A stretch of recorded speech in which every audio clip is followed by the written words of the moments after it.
పింద పండై పర్వానికొచ్చింది. నా ఆకలి తీర్చే వయస్సు నీకు వచ్చింది. రప్పిస్తా, ఎలాగైనా నిన్ను గద్వాలకు రప్పిస్తా.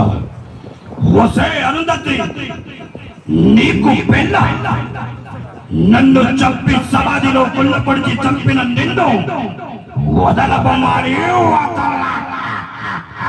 వస్తా వస్తా తప్పక వస్తా, పగతో కసిని తీర్చుకెళ్తా.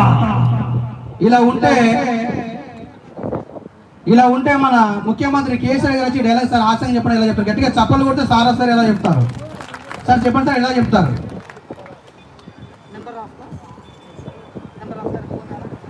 సప్పుడు తెలియదు ఏం తలకే తిరుగుతాంది. ఓసే అరుంధతి, నీకు పెళ్ళే. ఎవరిని చేసుకుంటావే? తెలంగాణ చేసుకుంటావా? ఇంకేమైనా చేసుకుంటావా బిడ్డ? తెలంగాణలో చేసుకోవాలి కానీ బతుకమ్మ పాట వాడిపిత్తా, బోనాలు ఎత్తిపిత్తా, పూసలు గుచ్చిపిత్తా. నువ్వు నన్ను కాదు బోనబెట్టుడు, 100 రోజుల బోనబెట్టి ఎక్కుతా బిడ్డ. కీ సరాలి మొన్న పుష్కరాలు అయినప్పుడు సైడ్కి బొక్కలు లేదు బిడ్డ. బొక్కదలు కొడితే బోర్ల బొక్కలు పడాలి. నమాజ్ మీ కేసీఆర్, జై తెలంగాణ, కేల్ కథం దుకాణం. ఈ విధంగా వారు తీసుకొస్తండి. Thank you. అదే నందమూరి బాలకృష్ణ గారు వచ్చారు అనుకోండి, బాలకృష్ణ గారు మాట్లాడతారు. మామూలుగా సినిమాలో బాలకృష్ణ గారు మాట్లాడితే చూడు ఒకవైపే చూడు ఇంత పవర్ఫుల్గా ఉంటుంది. ఫర్ ఎగ్జాంపుల్ ఆయన ఇక్కడికి వచ్చారు అనుకో, ఈ వచ్చి మాట్లాడితే ఎలా ఉంటుంది? ఆయన వచ్చి ఒరిజినల్గా మాట్లాడితే ఎలా మాట్లాడతారు? చాలా సంతోషంగా ఉంది. మరి ఈరోజు మీ అందరినీ ఇక్కడ కలుసుకోవడం, మీ అందరితో నేను మాట్లాడడం చాలా సంతోషంగా సాగుతూ గమనీయ రకంగా వెళుతుంది. అంటే ఒక రాముడు, ఒక కృష్ణుడు కలిపితే మా నాన్నగారు. మరి మా నాన్నగారు అంటే అది ఒక చరిత్ర. మరి చరిత్ర అంటే అది మా నాన్నగారే. అంటే ఆ రోజుల్లో నాన్నగారు చెప్పినట్టుగా అది, మరి ఈ రోజుల్లో ఇది,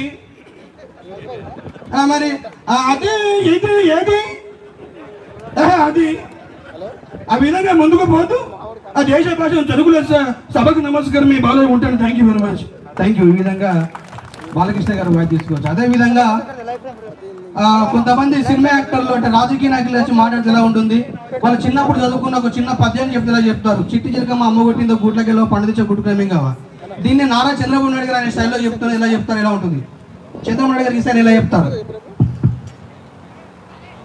అమ్మ చిట్టి చిలకమ్మ అమ్మ కొట్టింది, గోట్లకెళ్ళింది, ఇంత పండ దొరికింది, గుటొక్కన మింగింది. నేను ఒకటి అడుగుతున్నా అధ్యక్ష, ఆ చిట్టి చిలకమ్మని అమ్మ కొట్టింది, గోట్లకెళ్ళింది, పండు తెచ్చింది, గుటొక్కన మింగింది. ఆ మాదిరిగా ముందుకు పోతుంది మళ్ళా చేస్తున్నాను. అడుగుతూనే పక్కన వైఎస్ జగన్మోహన్ రెడ్డి గారు ఉన్నారు. ఆయన ఎలా చెప్తారు ఈ పద్యాన్ని చెప్పుకోండి? ప్రతి అమ్మకు, ప్రతి తాతకు ఈరోజు నేను ఒకటే తలుచుకున్నాను. అమ్మ చిట్టి చిలకమ్మ, మీ అమ్మ నిన్ను ఎందుకు కొట్టిందని తలుచుకున్నాను. సామాజిక న్యాయం కోసం కొట్టిందా, వ్యక్తిగతంగా కొట్టింది అడుగుతున్నా. అమ్మ చిట్టి చిలకమ్మ, నీకు నేను ఉన్నాను తల్లి, ఆ వైంట్ ఓదార్పు తల్లి అని చెప్పేసి నేను వెళ్ళిపోయారు. వెంటనే కేసీఆర్ గారు వచ్చారు. కేసీఆర్ గారి పద్ధతి ఎలా చెప్తారు? ఏం నాకరాలు చేస్తున్నావు? చిట్టి చిలకవ్వ అవ్వ పెట్టింది. అవ్వ కొడితే ఏం చేయాలి? ఇంట్లో పోయి తలపేసుకొని ఏడవాలి. నువ్వేం చేసినావు? ఉత్తరం పెట్టిందా? ఏదో తీడపని నంగపని చేసేటా నువ్వు పెట్టినట్టునే. సరే కొట్టినేమో కొట్టింది, ఇంట్లో పోయినావు, ఓ పండు తెచ్చుకున్నావు, కడుక్కోలే కోసుకోలే, ఆదర వల్ల తిన్నావు, గొంతు ఇరిగింది. ఇప్పుడు ఎవడేం చేస్తాడు? ఇట్లా చేస్తే నాకు కొళ్ళు పడుతుంది, నమస్తే కేలు కథం దొరకదు ఉండబ్బా అని చెప్పేసి వెళ్ళిపోయారు. అదేవిధంగా నువ్వు నాకు నచ్చే సినిమాలో ప్రకాష్ రాజ్ గారు చెప్పిన డైలాగ్ కొంతమంది ఆర్టిస్టులు చెప్తే ఎలా ఉంటుంది? ముందుగా డైలాగ్ ఎలా ఉంటుంది అంటే, అమ్మ వేసుకోవడానికి బట్టలు ఇచ్చావు, గీసుకోవడానికి గడ్డపిచ్చావు, రాసుకో